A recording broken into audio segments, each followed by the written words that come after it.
तरडगाव तालुका फलटण येथील विकास सेवा सोसायटीच्या चेअरमनपदी राजे गटाचे श्री पांडुरंग नबाजी कुलाळ यांची सर्वानुमते बिनविरोध निवड झाली आहे। यावेळी बैठकीला सर्व संचालक माजी आमदार दीपकराव चव्हाण, ज्येष्ठ नेते वसंतकाका गायकवाड आदी मान्यवर उपस्थित होते।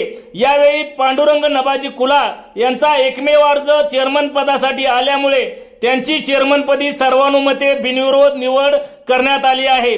नवनिर्वाचित चेअरमन पांडुरंग कुलाळ यांचे महाराष्ट्र विधान परिषदेचे माजी सभापती आमदार श्रीमंत रामराजे नाईक निंबाळकर, माजी आमदार दीपकराव चव्हाण, सातारा जिल्हा परिषदेचे माजी अध्यक्ष श्रीमंत संजीवराजे नाईक निंबाळकर, फलटण कृषी उत्पन्न बाजार समितीचे सभापती श्रीमंत रघुनाथराजे नाईक निंबाळकर, फलटण पंचायत समितीचे माजी सभापती वसंतराव गायकवाड, माजी उपसभापती दिलीपराव अडसूळ, पुण्यश्लोक राजमाता अहिल्यादेवी होळकर जयंती उत्सव मंडळ तरडगाव अहिल्यानगर तसेच विकास सेवा सोसायटीचे सभासद शेतकरी आदींसह तरडगाव ग्रामस्थांमधून पांडुरंग कुलाळ यांचे अभिनंदन होत आहे।